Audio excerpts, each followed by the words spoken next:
here we are. Yet again. It's true. We just keep coming back, huh? Like a bad rash or something. I don't know. Is there something you need to tell me about? I didn't say I had a bad rash. Have you been battling a rash lately? What's going on? Oh, yeah. Well, isn't this embarrassing for you? Ridiculous. Awkward. Happy Sunday. What is happening, everybody? Let us know. Oh, Lady Loves BMC says the best rash ever. So apparently she's a big fan. Yeah. Of that rash of yours. Good thing, since apparently it's sticking around. I appreciate it. So happy Sunday, everyone. I'm looking at all you people on the East Coast. It's dark and 5 p.m. already, and sorry about that. It's just 2 o'clock here. Not dark today. It's beautiful outside, nice and sunny. A little chilly. Not that I've been outside yet. You just apologize for their later sunset, and then they rubbed it in their faces about the sunshine here. Just give me dirty looks, you guys. Apparently, I have not had enough caffeine today for this. So I think anyone could say that about me. What is happening, everybody? It's the Sunday Live Haul, our most popular show. It's our favorite show. It is. Well, you do like doing the store reviews, but I like both. But I really like the show. And it seems like it's our most popular. We usually have the most people watching it. We already have 70 people in here right now, and that's only going to go up. So we usually have about close to 200 people on Sundays that come and join us live, and we appreciate you taking time out of your day and coming and hanging out with us. Yep. Because I'm not so sure I'd hang out with us. I mean, we're fun, but you know, whatever. Not that fun. Whatever. Come on. I'd say all these people have very good taste. All I know is I'm super excited for the day, someday, because I believe in us, that we're going to hit like 300 people watching Sunday. I know, right? I think it'll happen. I think it could happen. Hey, I get really excited when I watch Ryan and Allie's live shows that they do on Monday nights. I don't watch them every week, but I tune in probably once a month or so. They have like 600 or 700 people in the chat. I have to say, while as fantastic as that may be, it is impossible for them to keep up with all the conversation and the chat and the questions. So far, we can generally keep up. And so anyway. But even so, when we get off on a rant, or I guess I should say, when I get off on a rant, and I forget to look at the chat, I miss all kinds of stuff. So it happens. So I don't even know what we would do if we had like double or triple the amount of people in the live chat. I guess that's kind of like where the whole super chat thing comes in handy, even just to get like a little little highlight on your name or whatever. But we're able to keep up with everybody. So anyway, awesome to have everybody here. Seems like we're continuing to have decent internet speeds. So hopefully the outage that we were experiencing this last week is no longer an issue. Right. Anyway, Quinn says link to ring light not working. I don't know which way you're going about it. If you're looking for that discount, the 60% off discount that's I think is still going, you need to click on the link to our Amazon storefront. So don't click on the link. There is a link further down to the ring light that we use. Don't click on that. You have to click on the Amazon storefront link, which is right at the top of our description down below. Click on that, and then you have to click on the promotion that says 60% off. You have to click on that, and that's where you have to add that to your cart, and then you have to go through all the way through the process of checking out, and then it will take 60% off, and it should end up being $52 plus tax. But everybody that we've heard that's has had issues, it's been that they were clicking on a different link and they weren't going through the Amazon storefront. So you really need to do it that way. And that being said, you did just lead us into, if you are interested in that ring light promotion, it does end on the 26th. So you have just 2 more days to get at the 18-inch ring light at $52 plus tax delivered. So you should definitely, if you want to jump on that, it's not a deal from us. It's just a deal that we're able to provide to you through an affiliate link. And we do get a little bit of a percentage, a couple bucks every time someone buys one using our link. So we do appreciate that. Yeah, for sure. And we're going to try to keep bringing you affiliate links that actually pertain to the things that you need for your business. Yeah. So she sells resale, which is either Deb or Mel. It says it worked yesterday. It took a minute to find the actual promotion button to click. Like I said, you got to click on the Amazon storefront link that's right down below. It says Katy and Vicki. And then you click the 60% off. I believe it says shop promotion. Click on that, then it'll take you to the correct place. So yeah, it's a really good deal. Honestly, if we didn't already have two, we would have bought one. It's one per household. And I would have bought one. But I paid full price for both of ours. So yeah, I wish I had those deals. For sure. So Candace says this is my only human interaction, and I would say, girlfriend, you need to get out more. We're happy to see you. No, I would say I feel like the world is colored in a very interesting way when the only human interaction you get is with me. That's and you, Candace. I'm sorry. I'm sorry. And Jen says this weekend really blows. These two shows have been my only action. Sorry, Jen. I'm assuming, hey, come on, give us some respect. Give our show some respect, woman. Some self-respect for your own show. This is a fun show. I love you girls, and I love our shut up. I love our stranger friends in the chat. But listen, we cannot be your only social or human interaction. Get out your house. We can be your only social interaction. It's okay. Look at there's a whole bunch of us here. Now there's over 100 people here. That's a lot of people. That's very social. When I was a kid, my parents would just stay home, and they were like, at the time in their 30s or whatever, and 40s. Way younger than us. Pretty much. They never did anything, so they certainly weren't, interacting with anybody on social media because obviously it wasn't a thing then. But anyway, yeah, I think, like I said, you guys have great taste. Okay, so quit getting up on them. Sarah Pink asked, how different is the ring light from the big tent type photo lights? We had the big tent type photo lights, and I will say that they don't even compare. I don't think but I don't know if she's talking there's the umbrella lights, and then there's the one that are like the big box ones that have like I have no idea because we don't use those.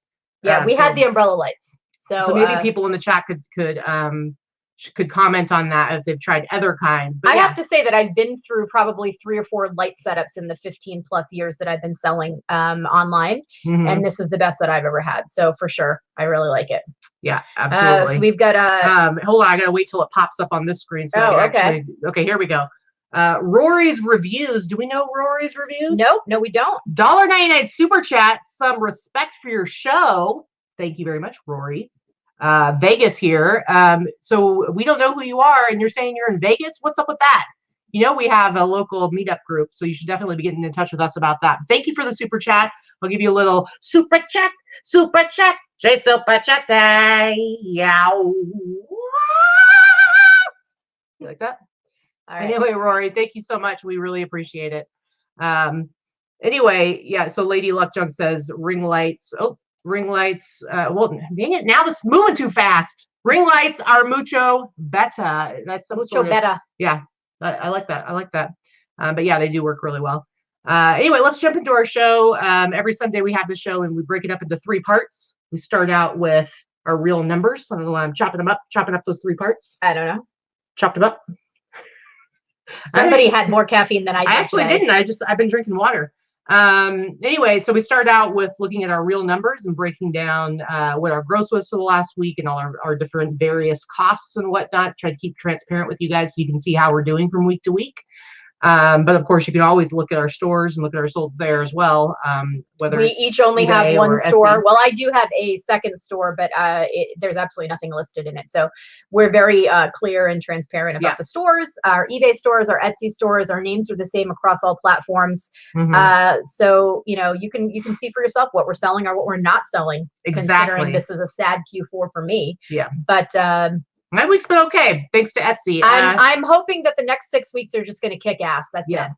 Rick says that she's got her singing voice back. Glad you're feeling better, indeed. A little more singy McGee. Anyway, the second part of our show, we go over kind of the highlights of the things that we sold for the week, the stuff that we think is the most interesting, so we can talk about it. But of course, like I just said, you can always go and see everything that we sell through our eBay and Etsy stores. All that stuff is transparent.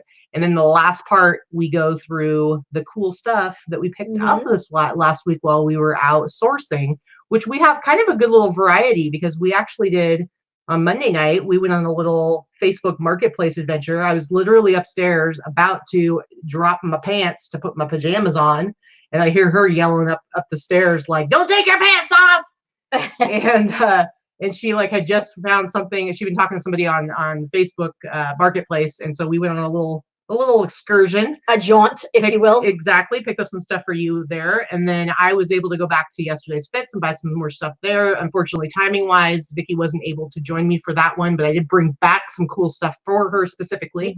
And then we went to yard sales and we hit a thrift store. So it was an all right. I feel like we've got some really cool stuff, and thanks to you, we have a good variety of items. You've got some different stuff. I do. I have a lot of decent and different types of hard goods and toys and things to talk about this week. Indeed. And not just the clothing part. Yeah, although you got some pretty cool clothes. I did get some pretty cool clothes. Yes, pretty cool. All right, you want to get into numbers? Sure. I'll go first since my numbers kind of suck for the week. Aww. It's that roller coaster, kids. You know what though? You're gonna see her numbers, and she did beat me on eBay. So for me, it's like what pushed me ahead this week was Etsy. Etsy just keeps going and going for me, so it's been nice. All right, so let's go ahead and make that screen big, and why don't you tell us what you got going on here? So for the end of this week, I had 46 eBay orders and 4 on Etsy, none on Mercari. Mercari's pretty quiet for me, although to be fair, I don't think I've listed anything new in about a week. If anyone has, maybe a week and a half, if anyone has any tips on Mercari, I know how to refresh listings on eBay. How do you refresh listings on Mercari? Do you have to end them and then redo them? Is there a way? If anybody knows, put a message. Mercari is all new for me, so I'm not sure. I did a little bit of Googling on that. I wasn't able to find any definitive answers. Yeah. So I'd like to refresh some of my older listings because I do think they kind of go out there, and you're only allowed to promote certain listing, like a certain number a day. So it's kind of difficult. I'm still trying to figure out how to work Mercari. It's still new to me. Anyway, so I did 21.23 and change on eBay, 151 on Etsy for a total of 22.75 and change. Shipping was $280. I did have 4 international orders this week, none on eBay. All 4 of my orders on Etsy were international, which is a little odd for me. So I'm not sure why. I usually have several a week on eBay, so why I haven't had any lately, I'm not too sure. But in any case, that's what made my shipping a little high. And of course, I always have hard goods. So promoted listing fees across both platforms, $71 and change. eBay final value fees $295, Etsy fees $1367 for total costs just under $660. My cost of goods is relatively low. I had some good ROI on items, so my cost of goods was $158, and my total net sales after these costs that are listed, $1457 and change. Now, again, of course, that doesn't include the store subscription, doesn't include any other, storage facility fees, all that kind of stuff. That's just to show you a net of these purchases and their costs. So my total ASP was $45.50. Which is on the low side for me. I do prefer to have it over 50, closer to 60. And my net ASP, $29 and change. So my net in pocket was about just over $1,400. That's low for me. And it's really, really low for, end of November. I should be double this. So I'm still kind of bummed. I mean, I know it's not terrible, but it's not good. Yeah. So meh. Yeah. So my week was pretty good. However, my eBay was pretty meh, like what you said. Like, we're in fourth quarter, I should be going way over 2,000 a week gross. With the number of items and the quality of items that I have, and the regular activity, I should be well over $2,000 every week, even approaching 3,000 just on my eBay gross. But because I've added Etsy this last year, that's made a huge difference. So I had 24 outgoing eBay orders. I have 19 Etsy orders there. Actually, I had 18 Etsy orders, and I had 1 order through Instagram. That's right. I did sell something on Instagram. And so my gross eBay was $1,569.94. And my Etsy, I think that's my most in 1 week, $1,346.70. And I did at one point this week finally break through the $4,000 mark for the previous 30 days on Etsy. So that was pretty awesome. So my total gross sales, $2,916.64. My shipping, $252.58. My promotion fees between eBay and Etsy, $110.43. And you see my final value fees there. So my total cost, $672.61. And then my cost of goods, always a bit higher than Vicki's. I do pay up a lot on different things. $361. So my total net sales after all my costs there, $1,883.03, which actually ended up being about 65%, which is good. My gross average sale price, $67.83. And my net average sale price after all those costs, $43.79. So I'm pretty happy with those numbers. But again, you know, like I said, this is really because of Etsy. Like if I did not have Etsy, I would be hurting a lot right now. Yeah, for sure. And so I'm super grateful that I decided to add Etsy. And you can see like my Etsy sales are really close to being the same as my eBay sales this week as far as the gross amount goes. I have 1,000 listings more on eBay, 1,000 more.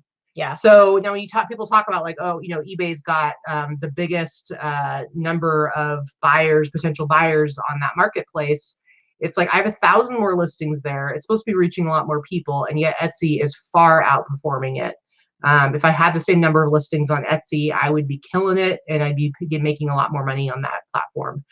So I don't know. I see that as an issue. I don't know how you feel about it. My Etsy listings are Sorry to put you on the spot. my Etsy listings are actually up from, they're more than double what they were last year because I had just started in October on Etsy last year. My sales are about the same. So I think Etsy sales are down too, from what I can see, based on views and clicks and that kind of thing, that you know, the data they give you on Etsy, even my Etsy views are down a lot. My sales are up, but my views are down a lot. So that kind of says something too. I don't know if it's across all platforms, you know, I only have those two to speak of, and eBay is the only one that I've been on consistently for, you know, more than a decade. So, well, I mean, I get that because I can't compare my Etsy to last year because I have way more listings on it this year. So I can't really look at like, okay, has my Etsy gone up or down? Obviously it's gone up, but when I compare it to eBay and I'm making almost the same amount of money on each platform and one has 1,000 more listings. I mean, that's a little bit, I'd say concerning. It just, you know, whatever. I'm not sure that Gary wonders if it's about the taxes. I mean, you're paying tax on every other platform. So I don't think that that's necessarily, you know, every platform, that anywhere you buy, whether you're buying on Walmart.com or Amazon, taxes, you've always paid taxes, private, smaller websites. So I don't think that that's really affecting it. I'm not really sure what it is. I'm sure that has a lot to do with a lot of the changes they made on the platform. Obviously, we all know that there were a lot of glitches in October that have still carried through. They're not fixed. They're as fixed as eBay is going to make them, but they're still not fixed. You know, if you try to search for something as a buyer and in the clothing department specifically, whether it's men's, women's, new, used, it doesn't really matter. If you're trying to search for something specific, you let me know how it works for you, because that's the best way for you to gauge how it looks to other buyers. It's really kind of jacked up right now. So I do think that, you know, if it's not a buyer that's familiar with the website and they're not willing to sift through a lot, they're going to move and go somewhere else, because that's what I did. And I am familiar with the website. I do think that probably the sales taxes had a small impact on sales.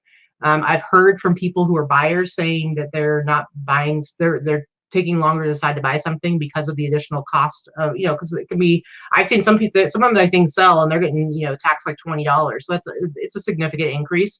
But there's other platforms that people are saying are down as well, like Amazon, and Amazon's pretty much always, for a long time anyway, collected taxes and stuff like that. All right, so Rory's Reviews wants to know, how many listings do you try to list per day?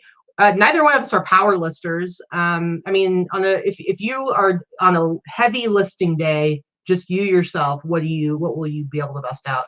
20, 25. And that's like a heavy listing day, unless you have like something super easy, like you were doing those sports pennants, and so it was easy to kind of churn out a whole bunch in a relatively short amount of time. But generally, because I start every listing from scratch, I don't use templates. I don't use sell similar. I just start everything from scratch. That's just the way I do my listings. If I literally have nothing playing on the TV, because half of that is my distraction, TV, Facebook, I'm going between Facebook and Instagram and listing and squirrel. So if I'm doing nothing else but doing a listing from start to finish, I can do a listing from start to finish and cross post it to 3 platforms in under 5 minutes. Do I do that? Hell no. Should I? Sure. But no, I don't. I probably list between 50 and 100 items a week. That's my goal from what I purchase and what I list. I try not to have any back stock. So however long that takes. I do have someone that helps me usually for about 4 to 5 hours a week, helps me list. And she does between 15 to 20 listings for me a week. The rest I do myself. Well, and I'm probably very close to the same. I don't have anyone that works for me, but I usually probably more like 50 to 80 listings a week. But, you know, I'm not a power lister, but I'm also not selling at high volumes. And so because both of us work on higher average sale prices, you know, even by only listing anywhere from, let's say, 8 to up to 20, 25 listings in a day, I'm selling less than that. So I'm always kind of slowly crawling up in the number of listings that I have, which is kind of the ideal place to be, in my opinion. Yeah. Okay. Let's see if there's any other questions real quick before we get. A lot of questions about taxes. We're going to do a whole show on taxes when we get a little bit closer, but we have addressed the tax issue. If you want to go back to a previous show, a couple of weeks ago, right when they started charging the sales tax, it was around the 4th, I believe, of September. We did do a Wednesday show about the sales tax and how it affects your business. So we did get very in-depth into it there. So we've got too much to get through on a Sunday for us to go through those questions today. But real quick, Jen, we will be getting Mark II of Not Your Dad CPA back on here after the first of the year, so he can talk to us about if there are any differences in what we have to do as far as filing our own taxes as a result of the changes in sales tax stuff. Because we certainly don't have those answers ourselves. Yeah, eBay does not have a definitive answer for the sellers either. So no. All right, so let's go ahead and show highlights of stuff that we sold this week, starting with you. Okay, so this is one of those things. I did make a post on Instagram earlier today about, and we do talk about it frequently here, about not undervaluing your items and not always trying to race for the bottom. It's real. I mean, North Face does not quite have the popularity it had a year ago, or even 6 months ago. So it is one of those brands that has come down a little bit as the market gets more and more flooded. But to be fair, you know, you will find a lot of things like this that people sell for $30 and $40. You don't need to always race to the bottom. Just because you bought something at the bins, or maybe you paid $2 for it, does not mean you need to sell it for $20. There's something to be said for perceived value, and hang on to your items and put a price on it that you feel that it's worth. This was probably the highest priced one on eBay, darn close to it. And I took an offer for $95, and I was quite happy to get it. I believe I paid $6 or $7 for it. So I list everything a lot higher than what I expect to get for it. And that gives me a lot of wiggle room in negotiation. But a lot of times people will go and buy it on a sale price, or even not on sale, and they don't even send an offer. This was an offer that was really fair. You want to be testing out your stuff, like prices. And you know what, why not try it at a little bit of a higher price? And if you don't see any action and it sits around for a couple of months, then end it, do sell similar, and start it out at a lower price. You know, it's, you know, I don't want everybody to go out and just like put crazy astronomical prices on everything. No, I'm not saying that. I'm not saying you got to put a pair of Cherokee jeans at $79.99 and then you have negotiation room. That's not what I'm talking about.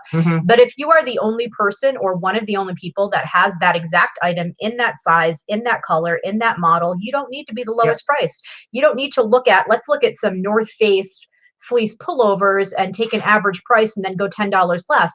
That's not how you comp things. And a lot of people will teach you differently, or a lot of people think that is how you comp something. You know, you need to take into account, is that size popular? Is that size that is there? Is that a popular color? Is that, you know, something that is yours better looking? Is it in better condition? Right. Better policies. There's so many different reasons why both of us sell things for higher prices than the same items that are listed at lower prices. And if you're not using Terapeak, you need to check and see. If you have a store, you should have access to Terapeak for free. And that goes back 12 months on eBay. And I think it makes a big difference on being able to see like the highest amounts things have sold for, and get especially looking at seasonal items. Now, you know, that being said, don't hang on to your Christmas stuff if you get it in June. Don't hang on to it to list in November. You should be listing stuff all year long, because stuff sells all year long. But you will get higher prices on certain things like Christmas items when it starts to get into the holiday season. So definitely, you know, I know we talk about it a lot, but perceived value is a real thing. I'm not saying that I don't get a higher price on this for any other reason other than I asked for it. Yeah, exactly. All right. First one for me is this Echo Unlimited Captain America sweatshirt, which I think I showed maybe a few weeks ago in our haul. I haven't had it for very long. And I picked this up. Echo Unlimited, I don't really pick it up too much anymore, because it's kind of one of those brands, one of those styles that's no longer as desirable anymore, and people aren't buying it. But right now, anything Marvel is super, super popular. And this particular sweater just has really cool graphic on it. It's just really a really neat sweatshirt. And so I went ahead and picked it up because I really thought it would sell, and it did. Somebody made an offer for $55, and I'm like, I'll bring some money in. Why not? So I think I paid like, I don't know, $5 for it. at Savers and sold it for 55. So you have to take different things into account. You know, knowing that this brand isn't really very popular right now, but knowing Marvel is really hot, that, you know, that can change kind of what's going on with it. So this was something I picked up at a garage sale maybe a year ago. So I remember it. I did sit on it for a while. I mean, it's dusty and everything, but I was afraid to clean it because I didn't want to clean off the signature, you know? So it was just dusty. Somebody sold it out of their garage or what have you. I remember the sale. I paid $5 for it. And yeah, it was a great sale actually. Oh, blurry picture. See, not all of my pictures are perfect. Whether I took that picture or Dana took it, who the hell knows? But either way, it's blurry. I took an offer for this for $120, and I was happy to get 120. I think I paid $5 for it, maybe 10, but I think it was 5. Did I know who the heck that person was? No, I looked it up. He's an older Hall of Famer from the New York Giants.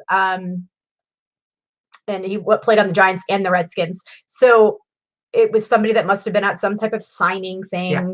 It's not, and, you know, people are like, oh, did you get it authenticated? No, nobody's faking this dude's signature on a football. Suddy, I said Marvel with a V. All right, next one is this Halloween 4 t-shirt. I actually bought this at Buffalo Exchange.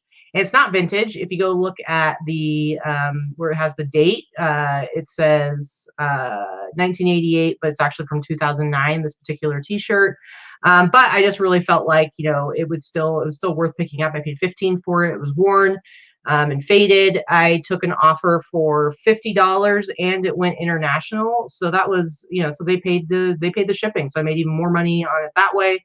And I think I had it listed for maybe 3 or 4 days, so it went super fast. So it was a good $15 buy for me. That was a fast one. Yeah, didn't sit around at all. So next one for you. This one I talked about a while ago. Look at my nice reflection there with the camera. So hard on the shiny stuff. At least I had clothes on. I was gonna say, at least you had clothes on. Anyway, so this I picked up from Barry. I had actually purchased a bunch of things from Barry, and I did take an offer on this that did not sell for $425. I've had it listed for about a month. I think I could have held off for a little more because there were no other ones listed, so I just listed it stupid high. But the guy that wanted it was real persistent and kept messaging me back and forth for like 2 weeks. So I took an offer for $275. Nice. I have $10 invested in it. Yeah, I know you bought like a whole stack of these from him. I bought like 12 or 14 of them for $100. So I have at best maybe $10 invested in it. So I was perfectly happy to sell it for $275. I know he already gave me good feedback. I know it went to somebody that would really appreciate it. He's hanging it on a wall. He's a huge collector, you know. This is the day that Barry helped you get that computer. So that was a very profitable sourcing day. It was, I must say.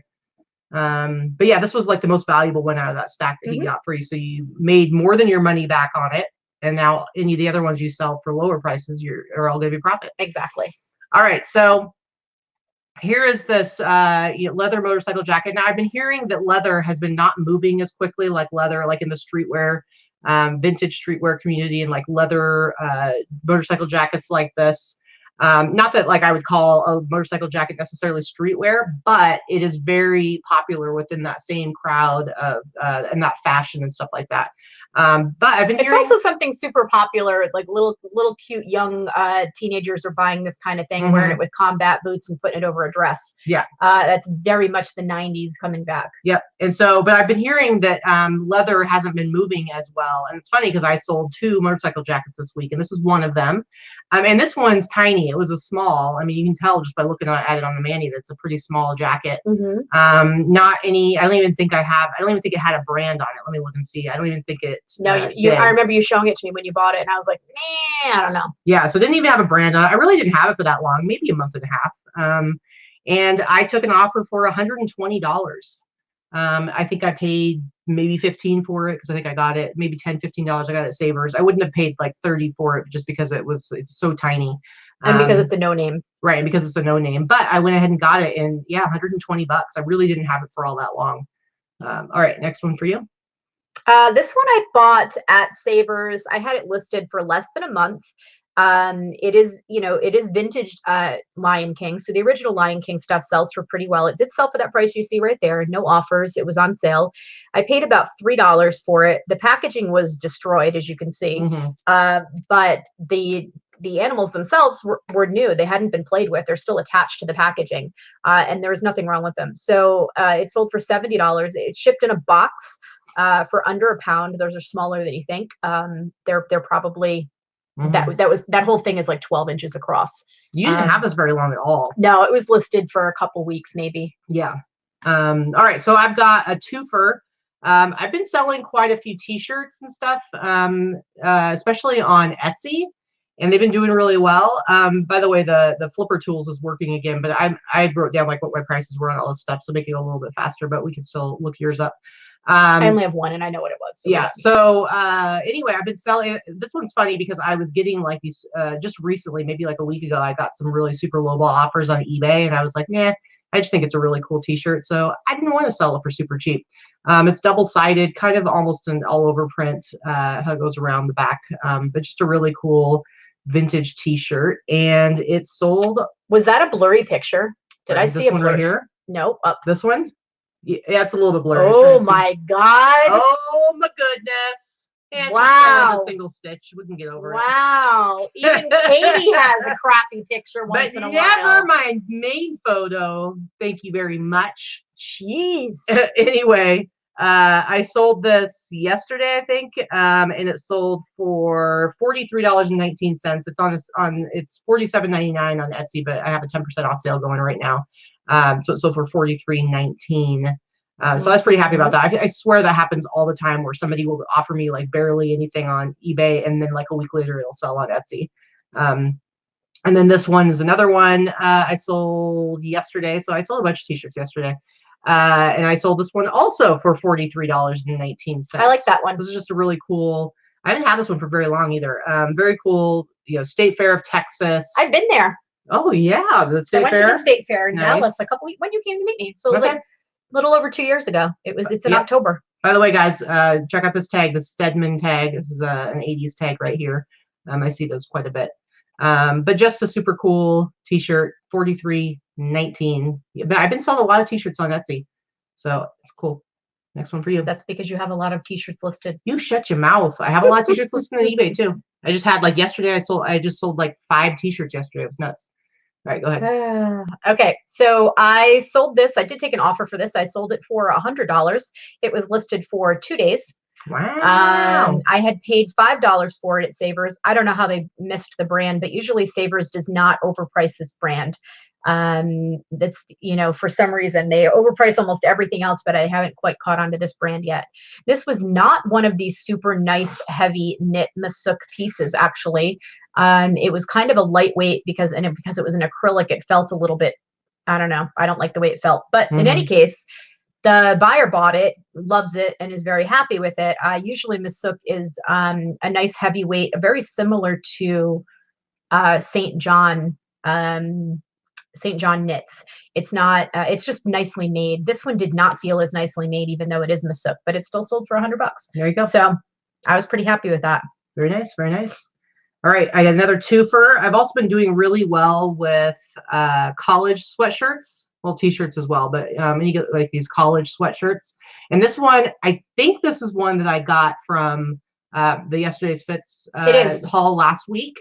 And I had this listed for all of maybe 4 or 5 hours, and it sold for $47.99. Didn't go into the sale because stuff doesn't automatically go into the sales on Etsy.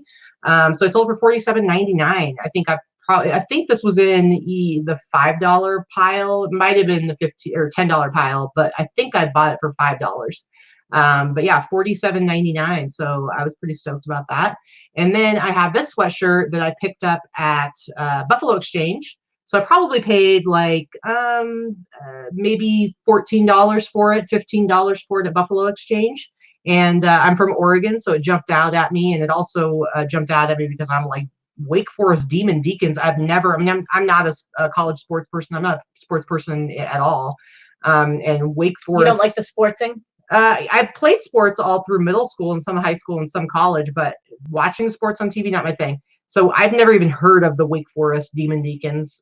So it just looked interesting to me, but I picked it up for $15, let's say. And I sold it for $62.99. I had it priced at $69.99. It had a 10% off sale, so it sold for $63 for this sweatshirt. So I'm not saying that every college t-shirt or sweatshirt is going to sell for high dollar amounts, but I do pay attention to what the graphics look like, and if I think it looks like something interesting. And like I said, like I never see anything with the Demon Deacons on it, so I just figure there's probably not going to be a lot of that stuff available out there as far as vintage stuff goes. So I priced it up. All right. That's next. An awful lot of conversation about that. Yeah, you know it. So Heather has a question in there. How do I get the background so white without losing the color of the garment? Heather, we have a white roll down screen as our background. I don't adjust photos at all. I don't edit them. So, and I don't do anything. What you're seeing is the actual photo. With my stuff, yeah, she asked you that question. So I will say for my stuff, now this one in particular, some colors are easier than others to get that really good white background using the ring lights. But there's also just the fact that no matter what your lighting setup, unless you have like a crazy expensive lighting setup, you're not going to get that pure white background usually. I do on my main photos using Snapseed. I do use it very sparingly, only for my main photos. I don't use it at all. Yeah, and I have a very quick way that I do it while I'm taking the pictures. I can quickly switch between apps, and just the one photo, it takes me maybe 5 seconds to do one picture. It's very, very quick, so check it out. And it does not, yeah, it does really well, especially with darker colors. So I picked this up for $7 at a garage sale. This was listed for about 2 days. It sold for $95. It had not gone into a sale price yet, so it was listed and sold within a couple of days. That's awesome. Is there a name for these? Like a turn lock was what we used in the title. That's not really necessarily a name for it, but I like them. I think they're cool. All right. Next one for me. This is the other motorcycle jacket. And this one, I don't even know how to pronounce it. Tacone? I don't know. Tacone. Tacone? Who knows? I think I showed this not too long ago in a haul. And this one even has, like, you see in one of these pictures, I show it up close. Yeah, I have it. I just close it, but there's a snap missing. You can see right here, snap missing from front small pocket flap. I didn't even notice that until after I got it home, and I was like, dang it. But I went ahead and listed it anyway. And again, this brand is not anything special. Like, I don't, when I looked up comps. Your Manny needs pants. No. When I looked up comps, it wasn't like they were selling like crazy or there's something super special. But I sold it for $139.99. So $140. Did not have it listed very long. I did get multiple questions about it on eBay. And I ended up selling it for $140. Maybe it's been listed for 3 weeks. Really not that long. I got it quite recently. So yeah, $140. Not too shabby. I think I paid like $25-30 for it. I don't remember exactly how much I paid for it, but all right, next one for you. Ooh! So I only had 4 sales on Etsy this week, and 3 of them were like $30 and $40. So nothing fantastic, but this was a pretty cool sale. I'd had this for a couple of months. I did show these in a haul video. I picked them up at an estate sale. I paid $7 or $8 each for these. I can't remember exactly. They were not in fantastic condition. As you can see, the paint has lifted off in a couple of places on them. But I thought they were pretty cool looking subject matter. In fact, I really think that the one on the left looks like Laurel and Hardy, one of them. For sure. You know, but I couldn't clearly put that. But I sold these for $78 on Etsy. It was free shipping, but they're super light, and they went to California, so the shipping was like $8 and change. Nice. Very, very cool. All right. I remember this was the sale that we took Dorothy with us to. Yes. And I've sold a lot of things from there so far. I really have. It's been a couple of months, but I've done pretty well. This is the first set of paint by numbers. I picked up 3 sets there, and this is the first set that has sold actually. So it's been a couple months. The other ones are still sitting. Yeah, I remember this was one of the things I was in charge of finding for you. Like, I'm not sure which one Laurel and Hardy is, which one's the tall, skinny one. I don't remember. I think Laurel, but I think Laurel, but I don't know. This is before my time. But for me, I think that's who the clown on the left looks like. Yeah, for sure. I don't know. All right, next one up, last one. Let's go out with a bang here as far as our highlights go. This Oingo Boingo t-shirt. If you watched last week's show, this was one of the t-shirts that I picked up yesterday's fits. This is actually one that when Jesse was going through my big stack of stuff that I had found, he was like, oh, I forgot about this one. Here's what's interesting though. Some of the stuff that we bought from him did not have tags on it. Like it had never been put out on the floor. But some stuff did have tags with their prices. And this particular t-shirt had their tag on it and it said $60. So they had it probably for at least a month or two. They had it priced at $60 and they did not sell it for $60. I had it listed for maybe a few days, I think. Maybe 2 or 3 days. Yeah, and I'm actually going to go ahead and show on here so you guys can see the Pizzam. This one sold for $200. I paid $25 for it. This is one of the ones I paid up a little bit for. Paid $25. It sold for $200 in a matter of a handful of days. And like I said, they had it priced at $60. It was in their store locally. So it just shows that you really have to have it in the right marketplace to get the price that you want on it. Because when you have a brick and mortar, I mean, you're limited to what your walkthrough traffic is. Yeah, and it's like, and are the guys that are looking for vintage streetwear going to come in and be looking for an Oingo Boingo t-shirt to buy? Right. Probably not. So there's a couple of things, like we've had some people ask us, like, how do they afford to give us, to sell us the stuff for as cheaply as they have? And how are they going to afford to do our special sale next week? And why would they sell it to people that cheap? Is it all the picked through crap? The reality is it's not. If you watched any of the videos, you saw the mountains of inventory. They have a location that is full of inventory. This location is a second location. They moved and they didn't take everything with them and they just don't need to. They're getting so many pieces every day. They're getting 100 pieces a day on average, Jesse told us, and they can't possibly process that many and put them out, list them online and sell them all locally. So because of that, of course, they're going to cherry pick the best pieces because it's their business, but they have so much good stuff. There is nothing there, even with the hundreds of items that are going to be available for our private sale. There will be hundreds of items available. Almost everything will be under $10. $5 to $10 is going to be the prices. There is nothing in that $5 to $10 range. There is not a single thing that I went through that was crap. There is nothing that is crap. Every single thing you should be able to sell for yourself. You should be able to sell for a minimum of $30. Usually better. Right. $30 on the very conservative side, even for the very basic stuff. Yeah. And the thing is, like she said, they're getting like 100 plus pieces every single day in their store because they buy right in their store, just like a Buffalo Exchange does. But they're also getting stuff from other sources.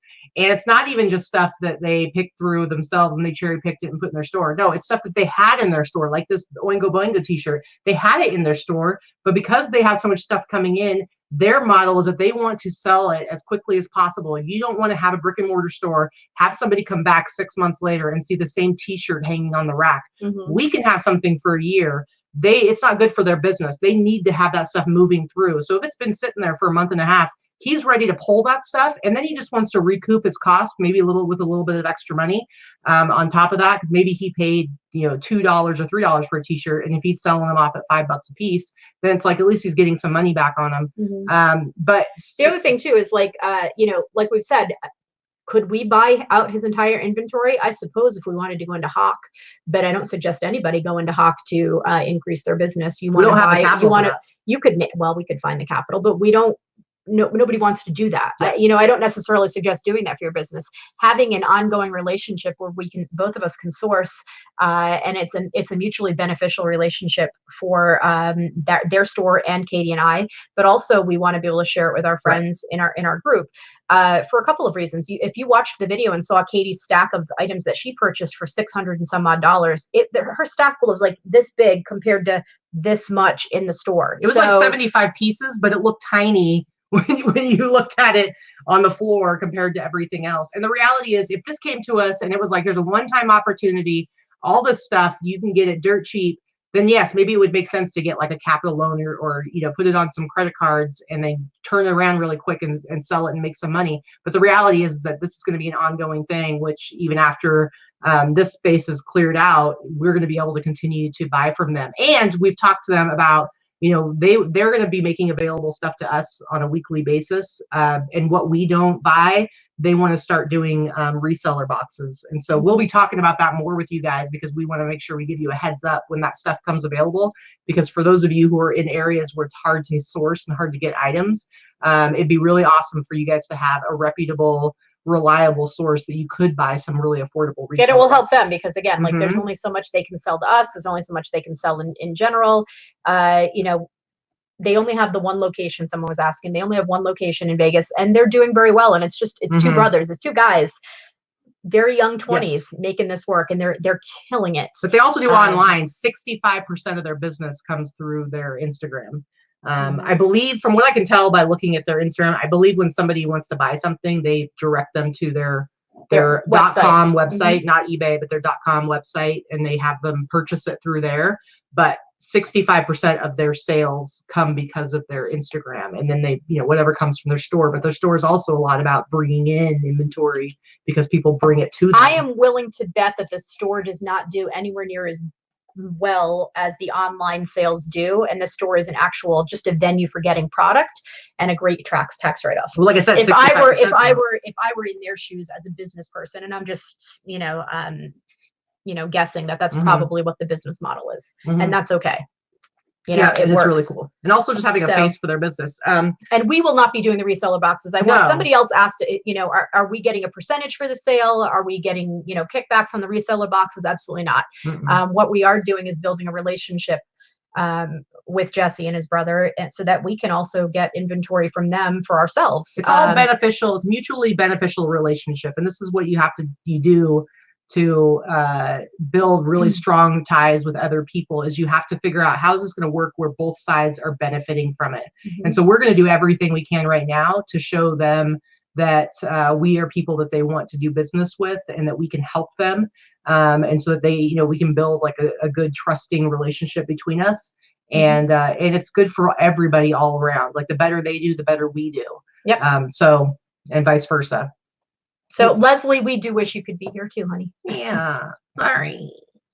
But it basically, in the future, like, we'll give you a heads up when we hear that they have reseller boxes available. Because for sure. I mean, I know for me, because I've always been struggling to find good online sources, like doing reseller boxes like that. It's really hard to find people and sellers and businesses that give out good boxes that are quality that you can keep buying from. So if I can help, you've had good luck with Derek. You've had good luck with our friend Jen. But I've had so many times that I've had bad luck. So it's Mary says she's had bad luck with reseller boxes. I've never personally purchased a reseller box, and the reason being is that I doubt that anybody can source as well as I can for things that I want. Yeah. I don't want mediocre crap. If I wanted mediocre crap, I'd get it myself. But when I know that sounds snotty, and I don't care. But when you have a unique situation like this, where they have so much good stuff coming through their store, and they need to get it out there, then you're getting decent stuff. Like, you're not going to be paying $5 for something you can sell for $100 and $200, right? But $5 for a t-shirt you can sell for $30, $40. That's a good deal. Yeah. All right. And I don't want stuff I can sell for $30. Yeah. So that's right. That's the difference for me as a buyer. Yeah, exactly. All right. Allison has just called you out. She says that sounds snotty. It did. Yeah. I know it did. I'm not going to apologize for it, though. I'm sorry. She's teasing. The reality is, if I were to create reseller boxes for people, I wouldn't want to give you mediocre junk either. So that's why I don't do reseller boxes, because if it's not mediocre, I'm keeping it for myself. Right. So, well, that's where they're in a different position, because they have so much good stuff coming through. They're not losing out by passing along stuff to other people. All right. You want to get into our haul? What do you think? What are you going to start with? I can start with some of my hard goods over here. Yeah. Where'd they come from? This particular one came from a garage sale yesterday. I don't like it. I don't like it at all. No, sir. No. I get this creepy little guy here. This is, I paid $5 This is actually a Horseman doll. It's composition. It's from the 20s into the 30s, and it's made by Horseman. And he's in actually really, really good shape. His name is Dimples. So that doesn't make it any better. And why does he have a little pinhead? I feel like he's not very proportionate to the size of his body. Well, it's not really a pinhead. Anyway, he's got tin eyes, and when he lays down, the eyelids are, sleep eyes, but they're like painted. And he has teeth, which is, one of those weird, creepy things on a doll. A baby doll with teeth is kind of creepy. Anyway, so I will probably sell him for about $75, maybe a little bit more because I'll open him up internationally. He is one of the ones that has, full, he doesn't have a torso that is cloth. It's not all cloth up here. He has like the articulated arms, and that's one of the older models. So, I don't, probably about $75 or so plus shipping. No. So real quick, Lori gave us a $4.50 super chat, and apparently she's paying out 10% of her first international sale. Oh, yay! And thanking us both. So we love hearing that people get their first international sale because they listen to us talk about doing your own international shipping. That always makes us super happy. So we are very, very excited to hear that happened. That's Lauren. awesome. Good for you. And thank you so much. Thank you for the super chat, and keep selling. Thank you for our commission. I know. Thanks for the big. All right. So this is something. When I saw this first on a table, I thought it was like a sander or something like that. This is a garage sale as well. I thought it was a sander. I walked past it, and then I realized what the top of it said, and it says it's the Genie Rub. It's a massage thing. It's a deep tissue massage tool. That's like serious. It's not, business. If Angie's watching, it's not like a teeth rattler. It's not that kind. But it's like, this is pretty big. You would like press it on somebody's back, maybe between the shoulder blades, lower back, that type of thing. But they sell for a lot. You really want to get in there. I mean, I haven't plugged it in yet. I'm a little afraid. The fact that it has a grounder plug is a little bit frightening. Anyway, so it's in really good condition. Actually, it doesn't even look like it's been used. It's like not even dusty, but it didn't have the box. Anyway, I paid $10 for it because I walked past it, and then I looked it up while I was at the garage sale, and then I went back and asked how much it was. And this I can sell for about $100. It's one that I've never seen before. I told her I needed her to test it out on me because I love like those deep tissue massages, and I want her. But I just think it's funny. It's got like the two. Like you really got to hang on, like dig in with that thing. Clear. I would like you to test it out and make sure it works. Grandma cheap used once. She did. One heck of a thrifter. I have not seen you around in a while. So good to see you. $2 super chat. Happy to catch you, ladies. Been missing the lives. What is up? We've been missing you. I hope that you've been missing the lives because you've been doing so much crazy business. And please tell me that you've been doing some online selling. You've been doing some Etsy, some eBay, maybe. I know that you were scared of the eBay, but I hope you're killing it. Wait a minute. Lori said they cost like $500 new. What? I haven't even looked it up yet. Well, then I'm selling it for more than 100. Damn. Yeah, you should. You should. Maybe it's a saddle. Allison says maybe it's a saddle. It could be. It's true. It could be.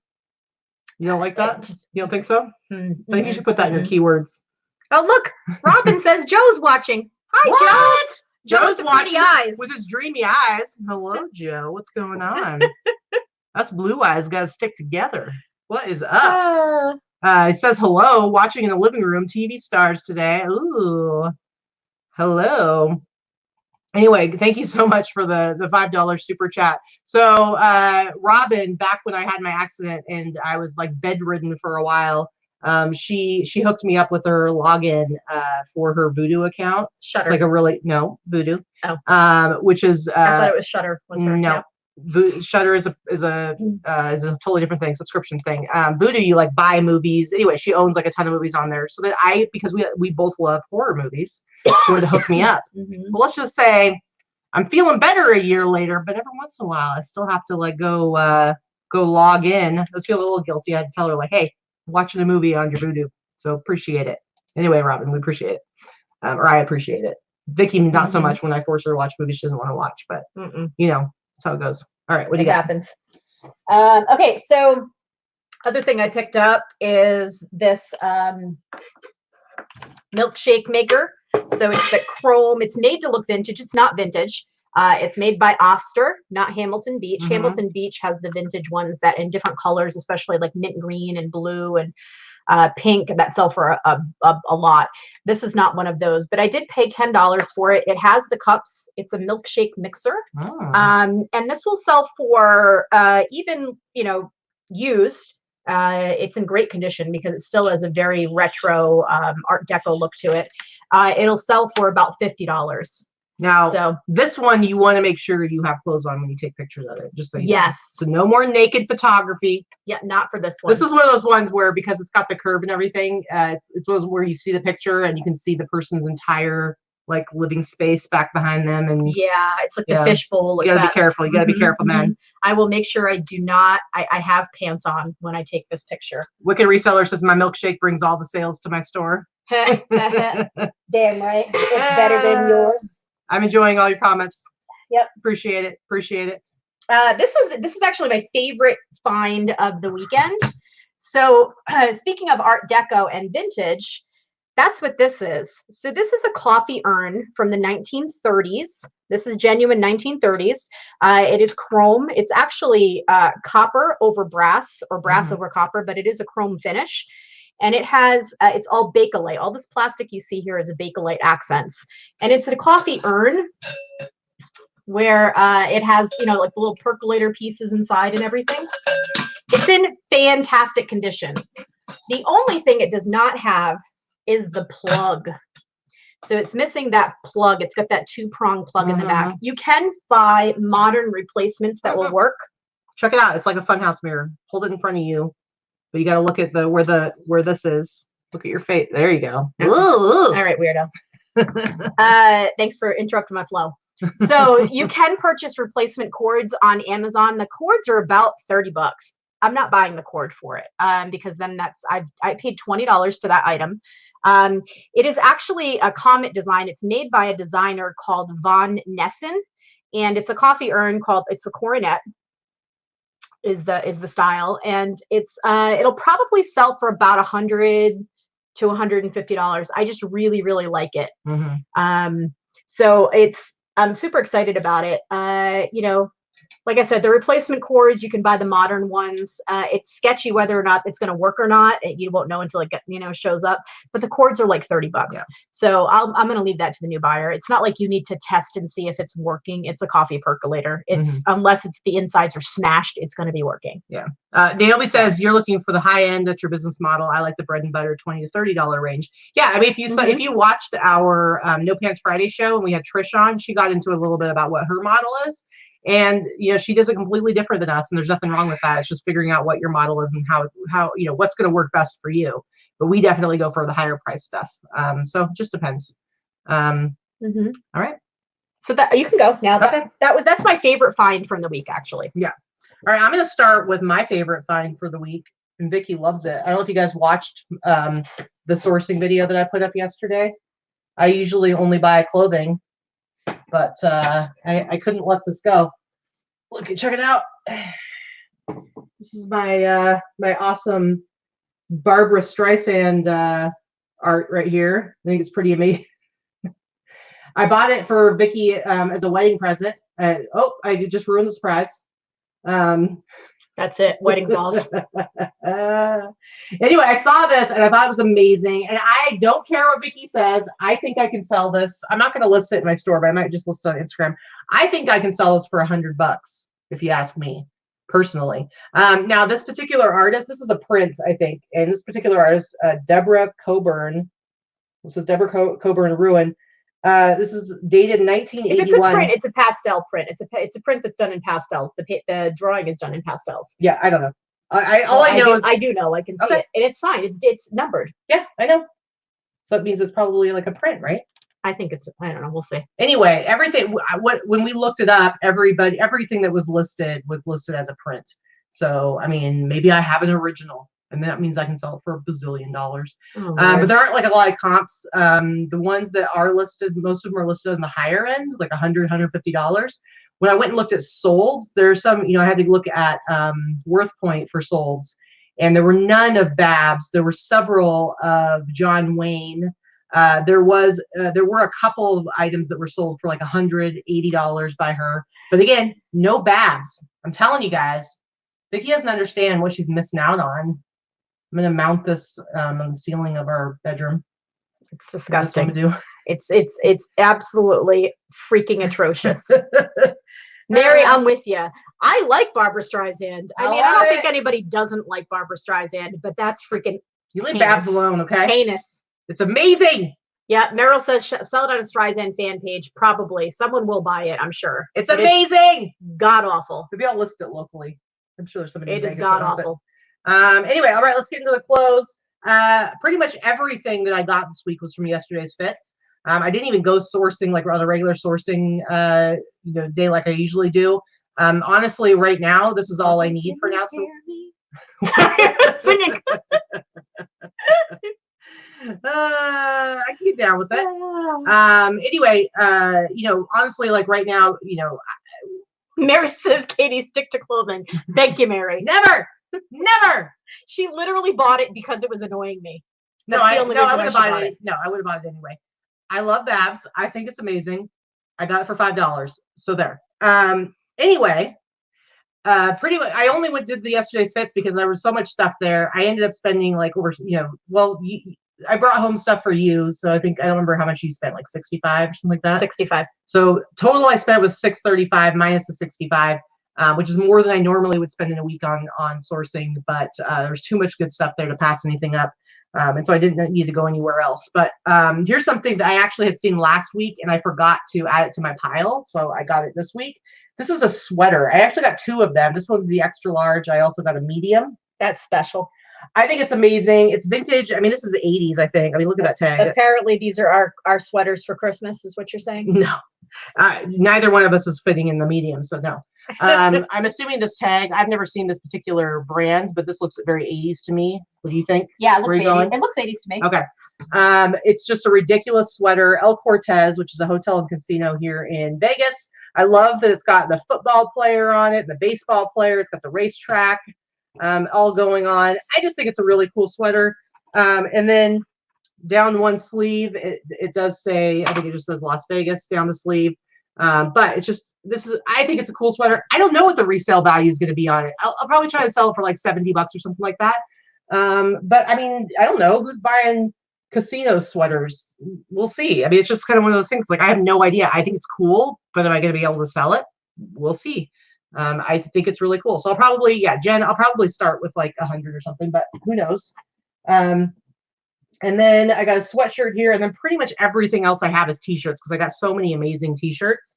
But I do have one sweatshirt that I was super happy about. I picked up some pretty basic football stuff and, or like college sports and pro sports sweatshirts and stuff like that. But this is the one that I was most excited about. And I'm sure you guys can see why, because I love this kind of stuff. I love like the skiing stuff. Like this. So this is Arctic Cat snowmobile thing going on here.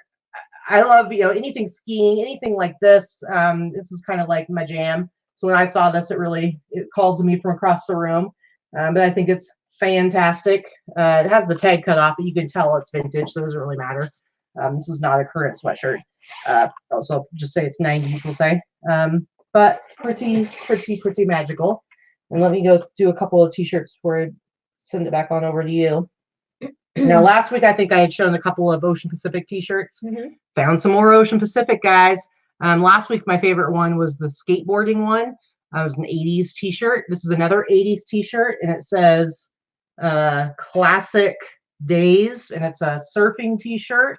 And this one also is, it says right here, I think it's 1986. Let me see. Right there it focuses, or maybe it's 1985 actually, 86, 85. And this is a really cool t-shirt because it has, I don't know what you call that, the side split thing going on, but that's how it's designed. Like a split hem. Split hem. But this is just a really cool 80s t-shirt. And we talked about it last week. Ocean Pacific is like a cheap Walmart brand now. But it used to be back in the day a super cool brand, and these do sell well when you have the old school surfer skater ones. Let me do one more t-shirt here. So someone asked, was that poster dated? Yeah, it's dated 1981 or 82, 84, something like that. Yeah, it's dated in the 80s. I don't know that it's a poster. It might actually be, it's either, it's not a poster. It's either a print because it is numbered, or it's an original. And we won't know until we take it out of the frame. I'll know when we take it out of the frame. But yeah, we'll see. Yep. Candace, I did not get the Star Trek poster yet, but I am planning to. Jesus. Stop encouraging her with the Star Trek bullshit. That's going to go on the ceiling right next to Babs. Oh, good Lord. Katie is going to be living in the spare bedroom. We are now going to be roommates. Anyway, I also got some really cool all over print t-shirts. I absolutely love this one. I love these, like, these are like early 90s all over print kind of t-shirts. This one says Kennebec and Penobscot Rivers. Penobscot and Kennebunk. Okay, Kennebec, whatever. Penobscot Rivers. Eastern River Expeditions in Greenville, Maine. And so you can see like right there, it's like a whole rafting thing, but it's really cool because it's got like these cave wall art or whatever kind of drawings on it of like the people with their little oars and their rafts. And so it's just, I think it's a really, really cool pattern on it, all over print. Fantastic. I love the all over print stuff. And here's the tag. This is actually an 80s tag. You see this one in the 80s, but you see a little bit in the early 90s. So I would guess this t-shirt probably like if it's 90s, it's like 90, 91 around there. But it could be like late 80s. And I think it's fan-freaking-tastic, guys. Fan-freaking-tastic. I love it. I'm going to sell it for $1 million. All right. I'll probably sell it for like $50. But still, that's pretty good. All right, why don't you go ahead? $1 million. All right, so I did pick up a couple of Barbies. There was one garage sale we went to yesterday that had a bunch of Barbies. She wanted $7 a piece for them. Most of them were only worth like the $15, $20 range. They're not super old, but they were all in the box. So I picked up this one here. This is the Barbie recital kit. This is vintage. It is 1994-ish. So it's vintage 90s, but not super old. It's in really good shape. I'll probably sell this. I paid $7. I'll probably sell it for about 60 or 65, plus shipping. And let's see. Allison's naughty. She's really excited about it. We have 69 thumbs up. Weirdo. It's true. There you go. All right. So the other one that I picked up is Barbie. It's the Monet Water Lily Barbie. Interesting. Paid $7 for this one as well. She's really pretty. This one sells for about 50 or so. Both are new in the box. This one is from, let's see, I don't even know what year. 97. So this one's vintage as well. So I was pretty happy. $7 a piece into 50. That's good. You know, I'm not mad about it. So the thing that I went and picked up when I went on my little Facebook Marketplace jaunt this week was there was a woman that had advertised a lot of vintage Polly Pockets. Some of you probably remember these. They still make them, I think, although they've changed a lot over the years. But these are vintage Polly Pocket sets from the 90s. And she had a ton of them and a lot of the little accessories too. But she wanted $150. And I knew that I wanted them, but I certainly wasn't paying that for them. So I basically sent her a message and said, you know, I'm not looking to insult you, but I am willing. I'm a buyer at $80 if you're willing to accept 80. And she said, no, thank you. And I said, okay, let me know if you change your mind. If they don't sell, let me know. About 6 o'clock that night, this was in the morning, about 6 or 7 o'clock that night, she sent me a message and she's like, I've had 4 no-shows. Can you come now? Yes, I can. And that's why Facebook Marketplace sucks as a seller, but it's good as a buyer when you can get the right person. So I will never not show up. And if I tell you I'm coming, I'm coming. And, you know, not that they know that, but I'm pretty honest about that. So, you know, I'm not going to waste your time because I don't want you to waste mine. I have respect for other people. If I'm not going to show up, I'm going to tell you. But anyway, I picked up 18 Polly Pockets from 93 to 95, and a lot of them were fairly complete. I'm not going to show you all of the 18, but I just picked up, I brought up a few to show you, like, This little one is, you know, one of the Disneys. It's, you know, Beauty and the Beast. They're these little tiny things. So I picked up 18 of them for $80, and this one alone sells for $60. And that's just one.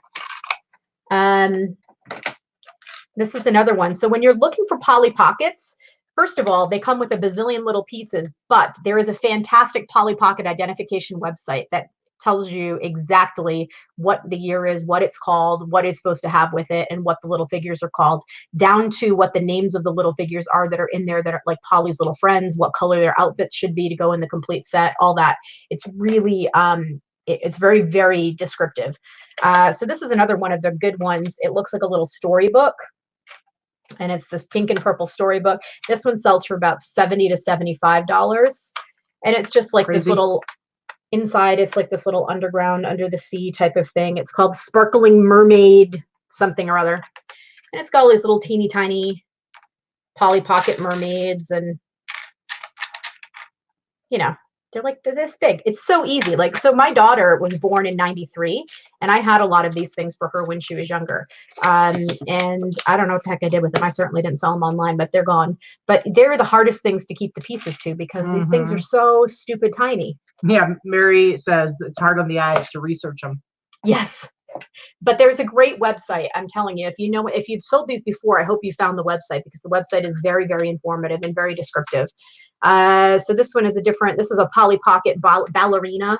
It only has one little dude that goes with it, and she's in there, and this will sell for like $50. What's up, little dude? So it's like, I think I only brought up 4 out of the 18, and we're already looking at, you know, over $200. This one sells for $70. This is a Surf and Swim, is what it's called. It looks like a little trunk.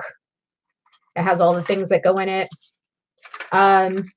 So I think I'm probably going to make $700 or $800 off of that $80 investment. And it took me 2 hours to sort these and photograph them. I haven't listed them yet, but I'll get them done this week. So Susan, are you talking about the website for what she's talking about for the Polly Pockets? What's the website? Do you know? I don't know off the top of my head. But if you just do a Google search for Polly Pocket identification, you'll find it. There's like 1 or 2 websites. Yeah. So I just have 2 more hard good type pieces that I'm going to show, and then I'll show clothes later when Katie's done. So this is something I picked up for $5 at a garage sale. I always pick these up. These are vintage. You'll find them in different colors and different patterns. These were used in beauty schools. So Design Hair Institute here, this was like, or Hair Design Institute, I should say. This was, you know, someone would go to cosmetology school or beauty school or hairdressing school, and they get this kit, and the kit would have all their stuff in it. So the kit is empty. This particular kit is empty, but a lot of people like to buy these just because of the cool advertising on them. They're from the 50s and the 60s. This one's probably from the 60s. And they put them up as display and advertise in beauty salons. So it cost me $5, and it's just you know, it's just a basic case. There's nothing in it, but I'll probably still sell it for $50 or $60. Really cool box. I've sold them before. And this particular one is from New York. And then let's see what else. You're all about buying the cases. I know, I got these cases. This is the thing. So this week, this one's not a big, huge money maker, but for $2, I could not leave it behind. So this was $2 at a garage sale. And it's what we would used to call around here, my friends and I would call this bar in a car. Because drinking in Vegas is expensive. But we used to carry something in the backseat of our cars, and we'd call it bar in a car. So it's just a travel bar kit, but it's complete. It has the little tag in it.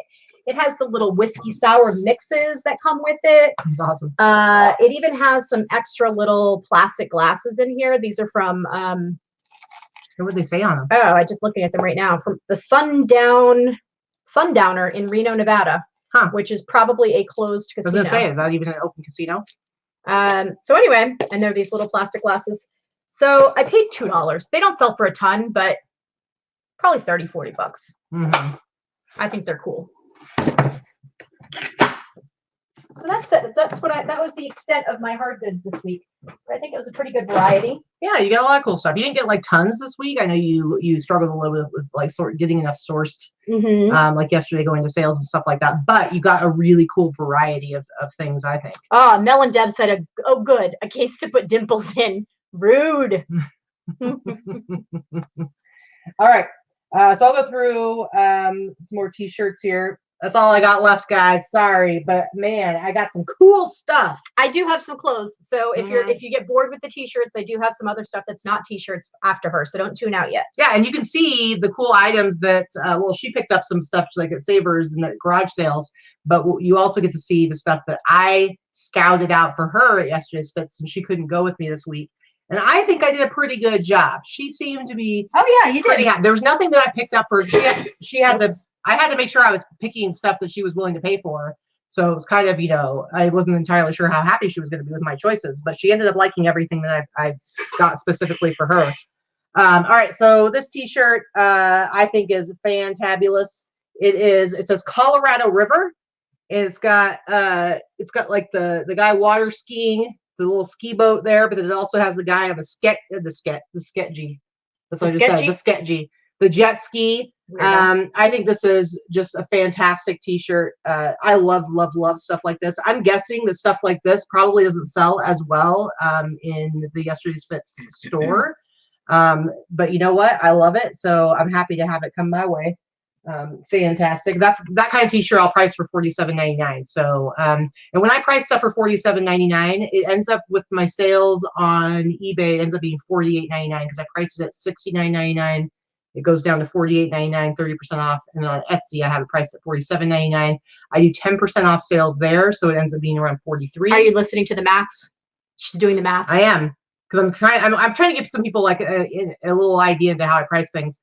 And then when I price them at that, though, I'm willing to let them go for $40, hopefully, like with best offer and stuff like that. And a lot of times it's so I'm laughing at Nate. Nate says, keep dimples outside. When I come for a meeting, make sure that creepy doll's outside.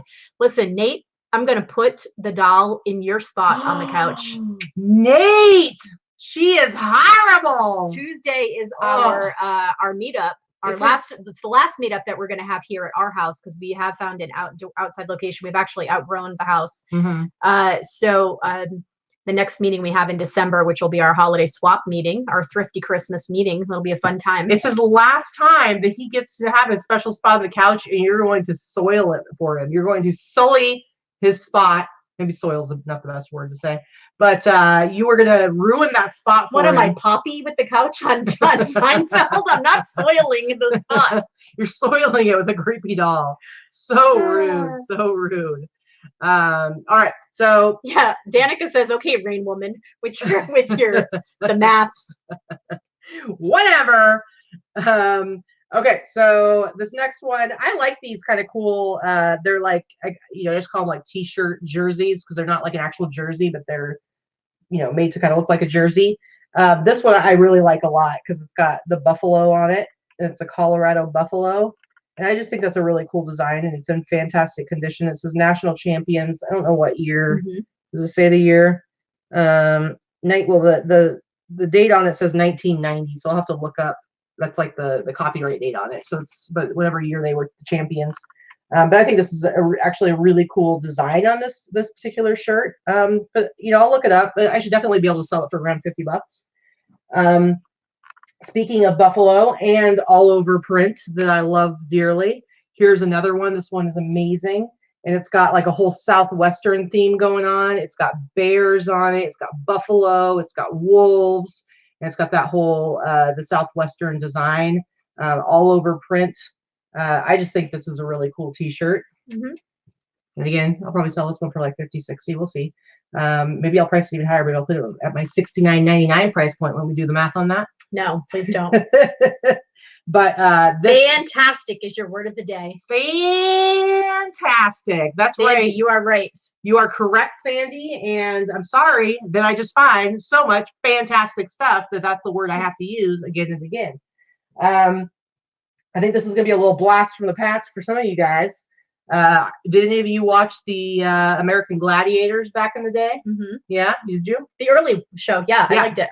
So this Gemini was one of them. I don't remember the names. This is American Gladiators, but it's like a monster truck thing going on. This is a 90s t-shirt, but look, it is signed. Check this out. It's signed by Diamond, who wasn't he the black guy? One of the black guys? I haven't looked it up yet, but I know he's one of the he was really good looking, if I remember. One of the American Gladiators. Like super jacked. Oh, okay. Well, they're all super jacked, weren't they? No, not all of them. He was like, I could be wrong, but if I remember correctly, he was like the big, like. Yeah. Jen Lee wants to know if I could maybe bust out a little bit of a good golly. Look at this American Gladiators t-shirt. That's got a signature. No. From David. Good golly, David signed that t-shirt. Probably worth $1 million. Good golly. All right, please stop it. Stop it right now. You can actually thank Jen Lee. And don't be too harsh, because you know what? This is like the most action she's seen all weekend. And if you're going to rain on her parade, yeah, I said rain on her parade. Was Diamond a woman? Bastard. Okay, then I don't remember. I'm thinking of the Apparently, early you American. thought she was a real good-looking jacked woman, though. No, I had the name wrong. Ding dong. I remember thinking. I'm picturing the early '80s Gladiators, and the only one I can remember by face is the really, really jacked black guy. And I can't remember what his name was, though. Yeah. I'm gonna show one more t-shirt, and then I'll go back to you, and then I have a handful of other. Well, she was definitely jacked vintage fiends. Yeah, they probably all were, but in my mind, I'm picturing that guy. I can't remember what his name was, though.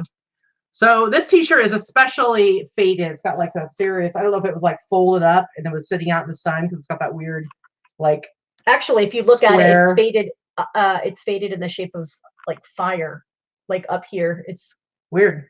It might be the way it's supposed to be. I'm not sure. I mean, to me, it looks like it was probably just kind of haphazardly folded up and it was sitting out and just got like too much light on that one spot. I don't know. Anyway, it says Hank on it. Nate said his name was Nate. Whose name was Nate? Really, Nate? The early Gladiator guy I'm remembering. Sorry, that was funny. That's pretty good. That was pretty good. Wait a second. Anyway, so the front guy, it's got quite an issue there with that fading, but wait till you see the back, you guys. Wait till you see the back. Look at that. Look at that right here. You got Hank. You got Hank Williams Jr. There's a tear in my beer. It's got lightning striking down upon them. That would have been a good golly. A good golly, this t-shirt's fantastic. Good golly, it's fantastic. Can't even believe it. Good golly. But I think that's an amazing graphic that makes me overlook the kind of not so great stuff going on there. I don't know. Somebody could like do some bleaching to this. I don't know. But I still think it's an amazing Hank t-shirt. Squared. Yeah, there you go. Anyway, good golly. Why don't you go ahead and show us? You got. I'm just gonna. I only have like 6 or 7 things, and I'm gonna show you all of them. This is gonna, this is gonna be my last of my stacks here. And then I'll wrap it up with some more t-shirts. You know, a little variety. We'll round it out with some t-shirts. So after garage sailing yesterday, which we said did okay but not great, we did stop at a Savers. It's the only store that I shopped in this week. We were in there for about an hour, and I bought a few things. These being 2 of the things. So again, with the Southwest prints, these were priced at $9.99. I did use a 20% off coupon. These are 90s vintage cropped Southwestern like jackets. They're done in a tapestry type of fabric. So this one was kind of basic. It's kind of a cropped jacket. And then this one I really liked the print of a lot. So this one is has horses on it. Anyway, so I paid $8 a piece for them. I think they'll probably sell for about $60 or so. The brand is called Southwest Canyon. I don't know what the brand. I didn't look it up. I don't really care. Doesn't really matter. It's more about the pattern for these. But they're cute. Yeah. This is something Katy picked up for me at yesterday's Fits. It is a t-shirt. It is a vintage single stitch Benetton t-shirt. I really like this. I think I paid $5 for it. And it's United Colors of Benetton. When they had it in their store, it was selling or priced at $30. I'll probably price it at $40 or so. But for $5, I like it. This I paid, was this 5 or 10? Which one is it? I think that one was 10. All right, so this is just like the North Face that I just sold. This is a deep purple. This is a women's deep purple, like it's that super thick, deep really plush. Soft. It's really soft. I may actually hang on to this myself for the winter and then sell it or list it, but wear it while it's listed. It's a bigger size too. But I paid $10 for it, and I'll probably sell this one for about $100, just like the last one. So this one is a 2XL. So it's a good size. This would be big on me, but I like having baggy, or I don't like tight clothes for jackets. So I might actually wear that one. Lady Luck Junk. What $200 t-shirt are you talking about? Which one are you talking about? The only $200 one I talked about was Oingo Boingo, wasn't it? I don't know. But I would like to point out that I would make a pretty good banner. Yeah, you could. I was trying to silently, let you talk, but I was silently trying to help to highlight that. Thank you. The amazing patterns in those jackets. So this was one that I picked up at Savers as well. I did pay up for this one. I did pay $24. This is a rabbit fur. It's vintage 90s rabbit fur jacket. It's gorgeous. It's actually super soft, and it's the same brand as that brand that I sold just last week, that rabbit fur scarf that I sold for $100. This is a rabbit fur jacket. I paid, like I said, I paid $32 for it. They had it priced at $40. I paid $32 for it. I'm probably going to sell it for about $200. I really like it. This is another one I would wear. It was nice. Allison said that she put $60 on that Benetton minimum, which I would agree. I haven't looked it up to see if Benetton is actually a hot seller. So. I think to take into account, I think the fact that it's a red t-shirt is great. Red's a really good color right now. I think that the spell out is great because it's that multicolor. I think you should start with 60. Okay. It's possible. It's possible. I might go there. I tend to price everything high, so you never know. This I paid $5 for at a garage sale. This is a really nice satin bomber jacket, but it's got a little spot on it. I'm going to run it through the washing machine. I'm pretty sure it'll come out. It just looks like a little schmutz. But it's a really nice heavyweight satin bomber jacket. This is a Life is Beautiful jacket. It's a music festival that is held once a year here in Vegas. It's not vintage or anything like that, but I think this is a staff jacket. I think I can sell it for about $100. I might even get a little bit more for that. There are a couple listed, but none that look like this. One that looks like this sold. They call it a staff jacket, and it sold for $100 and change. I mean, so. I would think so. I would think it's probably a staff jacket because honestly, like somebody just going to the festival, a jacket like this is going to cost a couple $100 at a venue. I doubt anybody's like, I got to get that full embroidered Life is Beautiful jacket. Yeah, I agree. And they have a different. I'll be able to peg down what year it's from once I do a little research based on the logo. The logo changes a little bit every year. So $5 into 100, I'm okay with that. This is another one Katy gave me, and I think she reluctantly gave me this one, but she knew I would love it. I reluctantly gave it to her. However, when I bought it at yesterday's fits, I bought it knowing she would want it. So that's love. So I was down to give it up to get to her. 10? Did I pay 10 for this? That was 10, yeah. So this is a vintage neon windbreaker. The brand is Hot Dogger. I've actually sold a couple of these before for about $100 in the past. The Hot Dogger. So I paid $10 for it. It's in great shape. It's a good size. It's super bright and fun. These get undersold all the time. I've bought them before off of eBay for like $30 because people undersell them. Yeah. So I think I should be able to get at least $100 for this. It'll probably end up selling. And again, this is like a neon pink. Why the color shows up kind of orangey, I guess it's just our the ring light, but neon pink, teal, and then like a bright blue. Yeah. I should sell it. It's paid 10. I should sell it for at least $100. Yeah. Grandma Cheap says picked with love. I will say, Teresa, when she heard that we were helping, we were co-hosting the sale with yesterday's fits. Teresa T Money was having some serious FOMO, fear of missing out, and she doesn't even like thrift, and she certainly doesn't do like streetwear or anything like that. And she was like, "Listen, I'm sending you money. You pick out whatever you want and send it to me. I think it'll be really fun to see if I can sell it." So we're actually going to be shopping for Teresa at the sale. So yeah. So I have 2 more things to show. Candace, for if it's for you, message me and I'll give you a price, hon. I'm going to list the North Face pretty high and hope to get $100 for it. But if it's for you and it's before I list it and it's a private sale, it would be less, obviously, no fees. So if you're interested, let me know. So this is one Katy picked up for me as well. I think this was $10 too. Just it's vintage Reebok, which I normally wouldn't pick up, but look at the graphics on this thing. It's super cool. I think the graphics make up for the fact that it's Reebok and pretty mediocre. It's just a really cool jacket. Cool volleyball jacket. And it has like, you know, a graphic on the back and on the front. So again, this will probably be like a 50, 60 bucks. I don't expect it's going to be super high end again, because Reebok is just not one of those higher end brands. Adidas and Nike, you can get more money for. Reebok, not so much, but I think it's a pretty cool jacket. So I think the graphics will sell it. Yeah. And while it's not $100 jacket, I think 50, 60 bucks is pretty fair. Yeah, for sure. And this is my last item that I love, because as Dana said, and I think someone else said, my friend Penny, when she was here earlier this week, said this is like a TLC jacket, salt and pepper or TLC. So this is a jacket. This is definitely, personally, I think it's a women's jacket.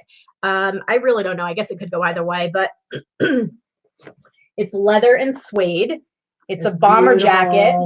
It's in great shape. There's nothing wrong with it. And it's X's and O's all around. So the red is leather and the black is suede. So this is pretty hot, right? So I paid up for this. I did pay $25 for it, but the other nice bonus of this is that it is signed on the bottom by the rapper Riff Raff.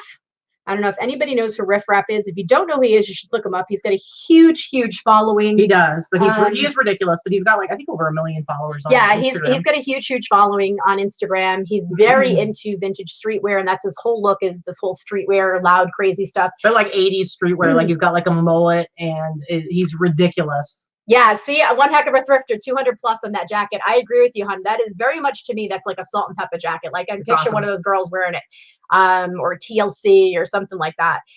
Lisa Left Eye Lopez would have rocked that. So sure. I'm thinking I'm going to go about 200, 250 on that jacket. It is a smaller size. It's a smaller or medium.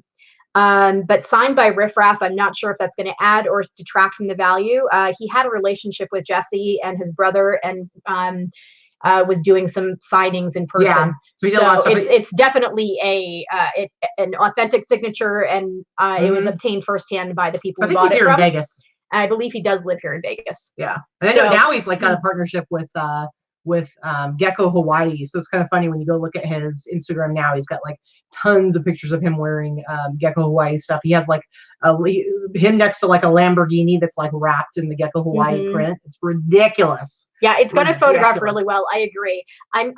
Once I do some measurements, I'm going to check and see if it's men's or women's based on the sizing. I haven't even looked at it yet, to be honest with you. I think it could go either way. I really think it's one of those unisex jackets. I generally try to list anything unisex under men's, just because women will wear men's clothing, but not vice versa. So men's gives you a greater audience, like we talk about with t-shirts and things like that. T-shirts are generally unisex, but fewer people are searching in a unisex category. Right. Yeah, it's just not gonna come up. So yeah, so that's one of my favorite pieces too. Katy picked that up. I did a good job. For me, everything she picked out for me is something I would have purchased too. So yeah. I felt bad that I couldn't go on Tuesday. So I'm glad that she brought me home some stuff. We're going again this week, and I'm gonna make sure that she goes with me because for this week's sourcing video, if you watch the sourcing video that I just put up yesterday, I went into the back room and I showed that there were some garbage bags. And it's the stuff that they had set aside to that needed to be washed. But it's some really good, supposedly some really good pieces in there. And Vicki really wants to go through those. And I would like to, in our sourcing video for this next week, I really want to document you going through one of those bags. And so we can see what kind of cool stuff's in there. So I'm sure you guys will be looking forward to that. Yeah. And they have a lot of shoes and sneakers there that Katy has no interest in, that I'm interested in looking at. We didn't look up last time. Yeah, or didn't look at last time. I should say. You're going to be looking at those jackets. All right, let me go through the rest of these t-shirts. There's some really That's it. That's what I got. But I got really good stuff. I think I showed you guys all but maybe 1 or 2 items that I actually even sourced this week. I usually source a heck of a lot more, but I'm a little bit behind on listing. I've got about 100 things photographed right now, and those are not photographed, just the Polly Pocket stuff is. So I didn't mind not getting that much stuff this week. What I did get was quality, and I think I spent about $250 total on that stuff. Yeah, for sure. All right, so let's get to the last of these t-shirts I got from yesterday's fits. I love this one. Again, I was talking about how much I love like all over print, and it is super, super hot right now when it comes to vintage streetwear. So this is South Pole, Antarctica. Just a really cool T-shirt. It's a I don't even know how. I think we've got. I always in my head. I always say Juanita, but I don't know if it's Oneida. I don't even know. How do you pronounce it? Oneida. Oneida. I don't know. Anyway, but these If you change the T to a D, it's a type of silverware and it's pronounced Oneida. So who knows? That's what we're working with. Anyway, I think it's a really cool shirt. Probably like late 80s, early 90s, based on the tag. This one, I paid $10 for it. I think I can get like 80 for it, honestly. It's just a really cool shirt. Even though it's South Pole? No, it's not South Pole. Oh, okay. It's literally the South Pole. I thought it was I'm sorry, I thought it was a South Pole brand. Sorry. No, that's different. The South Pole brand is like, it was kind of a streetwear brand that was like mid 2000s. They still sell it. I know.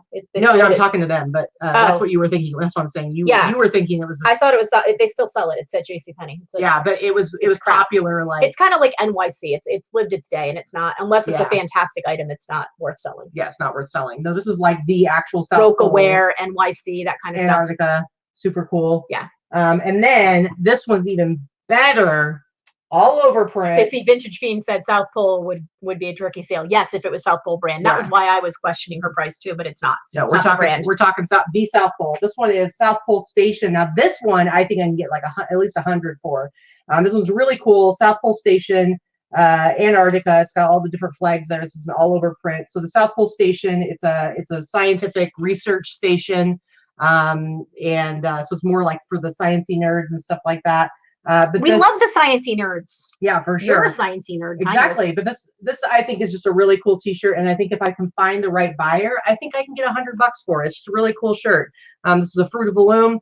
I think this tag could be late 80s, again late 80s, early 90s. I've seen it both. That particular tag. Really awesome T-shirts. Both of these I paid $10 for. Now. Vintage Fiend asks, how are you going to get it to not be found in the other South Pole search? Well, it'll come up in a search for that. It'll come up in a search, but it won't be the brand. So if someone's searching by the brand, it won't be there. Yeah, I'm not really worried about it. But I think it will be flooded and you're right. It's going to be more flooded because of that brand name. You're right about that. So she's going to find a way to, she has great photos and add more interest to the title so that it stands out a little. Speaking of flooding, ladies, hold on to your pants. Some of you gentlemen out there too. We've got right here vintage 1980s. Pretty sure it's dead stock, but it's in fantastic condition. And the size there. Oh, Vicky's getting a little frisky, guys. Listen, she's getting a little frisky. Is there? See, Lisa just chimed in there. Oh yeah. See, come on now. Yeah. Ladies, are you with me? Rick Springfield in the 80s was the hottest thing ever. Yep. And he still looks damn good. I just saw him about 4 years ago, and he still can rock a shirtless guitar playing. Dr. Noah Drake, right here. So here's a couple of things about this. Okay, so first of all, let's look at this tag. Mary Sullivan says, I'd sleep in that. So this is definitely like a mid. Or I'd sleep with that. I'm not sure what she said. Yeah, this is a mid 80s, early 80s Hanes tag right here. So no question, this is a legitimate 80s T-shirt. What's great about it though, it's an XL, and it's actually like a bigger size T-shirt. Like a lot of times with vintage, even they're so tiny. If you even find an XL, are so tiny, and this one's like a good size. This is like a men's XL. Yeah, and part of it probably it's possible that it is dead stock and it hasn't been washed, which might also be it hasn't shrunk or anything like that. Swimmertization, yes, I am with you. I would run home from the bus stop to see the last half of General Hospital. Me too. I went to Catholic school and I got out at 3 o'clock and I would get off the bus at 3:25 and I would run to get the last half hour. Yeah, so this T-shirt, I was just super excited to see this. Pretty cool. That one I think I might have paid 25 for that one. Yeah, and Greg DuPage Picker said, did you make that at the mall? Somebody probably made it at the mall for sure.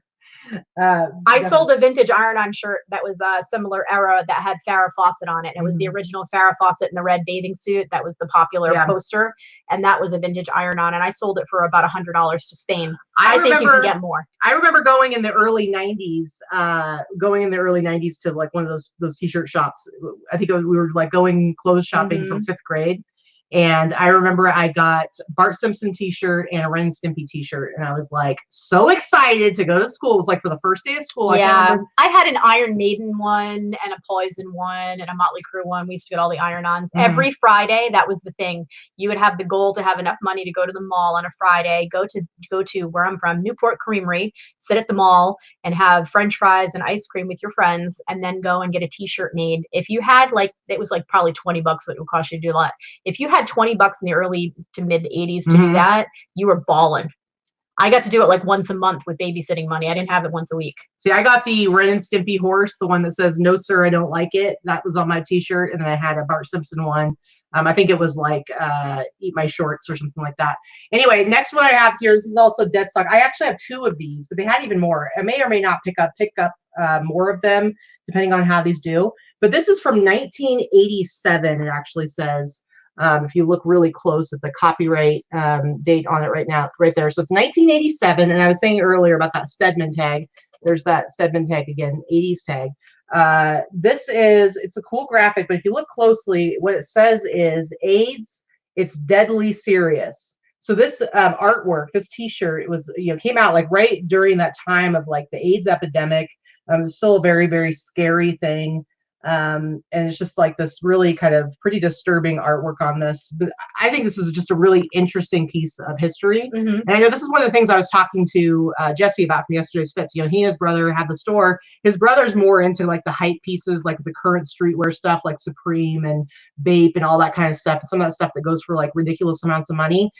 Jesse's more into the vintage, and we definitely share that interest in like learning about the history of the vintage pieces and like how fascinating it is, and wanting to kind of preserve it through clothing. But anyway, this is just super, super interesting. I paid $10 for this. I got 2 of them. And like I said, I might go and get the other ones because I just think it's really interesting. And actually like a really cool t-shirt. So I don't know. That's a cool bit of history. So Tiger Beat was great for magazines and hanging up pictures of like John Stamos and Leif Garrett. And those are the ones that I had hanging when I was super young. And then by the time I hit junior high and I was buying my own magazines with babysitting money, it was Circus magazine for me, Metal Edge and Circus, because I was a rocker. So I had all my pictures of all my rock bands. I still have a few of them. I wish I had kept my magazines. But you know what? You see just in this conversation that's going on in the chat, like how excited people are and talking about their memories of standing in line and going and getting their iron-on t-shirts and stuff like that. That's why, because like you think about it, like at first you're like, oh, it's an iron-on t-shirt, like how is that worth anything? Well, that's why it's worth something, because it's like the nostalgia, and that's how people got their t-shirts of the bands that they liked and stuff like that, is you go to the iron-on shop. And so it has value. It's on the original t-shirt. I mean, that was the legit way you got t-shirts back then, and obviously people are super excited about it, and so people are going to pay money for them. Robin says Sean Cassidy was my make-believe husband. Isn't it Sean Cassidy? Isn't that who Dana is going to see? Dana is going to see Sean Cassidy in a couple of weeks, and she is so excited. Yeah, for sure. All right, next one I got is, this is one that Vicki actually passed on last week because he was asking $25 for it. I did pay the $25 for it. We'll see if it pays off. But it's a Divinals t-shirt, and the front says Divinals. The back, it's 91, 92 World Tour. I Touch Myself, which of course is pretty much their only hit as far as we know. I don't know if there's anyone out there who's like a massive Divinals fan that's going to get real angry and be like, but what about this other song that they did? But everybody knows about the I Touch Myself song. So this t-shirt, here's a couple of things. I paid $25 for it. If you go and look on like Terapeak, on Worth Point, there is a different t-shirt. It's an I Touch Myself tour t-shirt that's white, and it's a little bit of a different design on Worth Point that sold like last year for $100. But honestly, there's only like 2 of this particular one in the solds on Worth Point, which isn't complete. But if you look at Terapeak, there's only a couple, and one sold for like $25, but there's none available, and I think there's not a lot out in circulation or something. So I think I can sell it for $100. I'm going to try to sell it for $100. So Amy in the chat, Amy, first of all, my cousin's name is Amy LeBlanc, which I think is great. First cousin. But Dana is trying to get a blue satin bomber jacket to wear to the concert. She wants to recreate. It's so funny you say that, Amy, because she showed me a picture of it. She wants to recreate that same. It's like a light satin blue or a light blue satin bomber jacket, but it has like a dark blue on the cuffs. But she's like, she doesn't care about the cuffs so much. They could be striped for all she cares or whatever. But she's looking for a light blue satin bomber. So anyone out there who has a light blue satin bomber, you should try to get in touch with Dana. I guess she has like an old iron-on that's like the same graphic that's on the back of that particular jacket, because she wants to basically recreate it. So that is funny. That's funny that you had that. Yep. 87 Ventures LLC said, I managed a t-shirt shop in the 80s in the mall. Most popular place to be besides the arcade. True story. Yep. True story. So I can see the difference in the age groups in our chat, because it's kind of funny. So like Candace and who is it in there? Make Peace. I'm sorry, I can't see the name because Make Peace, but Rebel. But Rebel, she's in 34, and Candace I think is in her 30s as well. I'm 44, so that 10-year age difference is huge between the 80s and the 90s as far as the music scene and that type of pop culture. Yeah, for sure. I think it's funny. All right, next t-shirt. I just have 3 t-shirts left, but I think they're all like really cool ones. This next one, it's super small. It's like a size medium. It's not a kid's size, but it is size medium. This is like a good example of like after they've been washed and stuff like that, some of them shrink up and they're so tiny, because this one, it measures like a small. It's real small. But this is a Ghostbusters t-shirt. It says, "Back off, man. I'm a Ghostbuster." And if you look closely, it says 19, I believe it says 1984 on it. You look real close. We'll see if that shows up. But yeah, so this is like a legit vintage t-shirt. You can see the tag right here. I've never seen the spruce tag, but it is like an old tag, single stitch, totally faded, but like seriously, what an awesome t-shirt. Awesome t-shirt from history. Ghostbusters t-shirt. It would fit somebody who wears like small t-shirts. It's definitely not like a legit medium. Thrifton Kristen says, "Oh my, I'm 31. Am I the youngest?" You're not the youngest. You might be the youngest in the chat at the moment. That's verbal. But most of our audience is between 30 and 50, according to YouTube and Instagram statistics. That tells us how old our viewers are. Our audience is between 30 and 60. So it's kind of right where we are. Like Katy's 40, I'm 44. When it comes to people watching like the reseller YouTube channels, it's pretty typical. If you look at like my demographics for my my Instagram, that's for my store, A Boutique for Him, that one, my demographics, it's like majority men, and it's a much younger crowd than what our crowd is that watches our YouTube. So it's just it's all very interesting.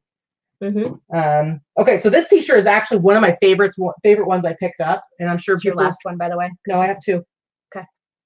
The last one I think people are gonna love. Anyway, these are the ones that like get me excited, and I think this one actually might be dead stock. It seems very, very crispy. But this is a Caterpillar diesel power t-shirt. This is from 1988. And it's awesome because, as some of you may know, I love me some space stuff. So this one's on the moon, and when I looked it up, Caterpillar, the company, actually has a long history of working with NASA. And in the 1969 moon landing, they were actually, they're diesel powered. I don't even know what they were, like generators or whatever they were, diesel powered, whatever, had something to do with the equipment we were using on Earth to get the signal back from the astronauts and stuff at the moon landing. And so they work a lot with NASA on that stuff. So that's the whole diesel power. But it's just, I think it's super cool. I love all that space stuff. Yep, not that kind of cat. No, Caterpillar. I love anything that has like a space theme, space travel theme on it. And I think this is just a really cool t-shirt. And it's from 1988. And let's see, what's the tag? The tag, it's the Hollaback, which is a very typical Hollaback, yo. It's a very typical Hollaback girl. It's a very typical Harley Davidson tag, or Harley Davidson company. A lot of the Harley t-shirts you see from like the late 80s and into the 90s, a lot of them, they'll have like the Harley Davidson on them, but then you look on the back and it'll say Hollaback. You know what I'm talking about, right? Anyway, super cool. All right, speed it up. Last t-shirt, you guys are gonna love this. Again, it's a real small size. This one is a small on the Stedman tag. But I think you're gonna like this one. Let's see what kind of memories this stirs up. We got ourselves a Tone Loc t-shirt right here. This is a small, but it is an amazing Tone Loc Wild Thing. This song came out in 1989. 2 years ago, we went to go see him in concert, by the way, and it was fantastic. If you get a chance to see one of those 90s mix concerts with Salt and Pepper, Tone Loc, Vanilla Ice, all that, little bit of go. It was so fun. A little bit of trivia, and I see in the chat, Funky Cole Medina. This is the song Wild Thing, but in the chat, Funky Cole Medina and Wild Thing, both songs not written by Tone Loc. Who wrote them? You know this because I've told you this before. Both songs are written by Bismarck. No, but he was also at the concert that we went to. Young MC. Oh, Young MC. So Young MC actually wrote Wild Thing and Funky Cole Medina. But this T-shirt I think is fabulous. And yeah, I'm gonna sell this one for probably like $100. So we'll see. But a little bit on the smaller side. It is a small T-shirt. But that's it. Like seriously, so much good stuff I got out of that haul. And I am excited for us to go back. And I'm really excited to get to film you going through that bag of stuff. Because here's the thing, she's going to be going through it, so she gets first dibs on that bag. Who knows what's in it? I don't know what's in it.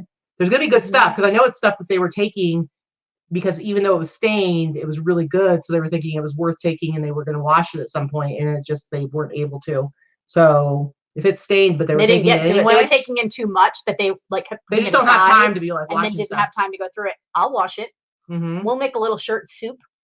So we're going to see. We are definitely going to be looking at those T-shirts or whatever it is. I don't know. Maybe it's sweatshirts or jackets in those bags. Who knows? So people were talking about it was dark when they started the show. Well, we're almost dark here as we're ending the show because our Sunday show lasts for freaking ever.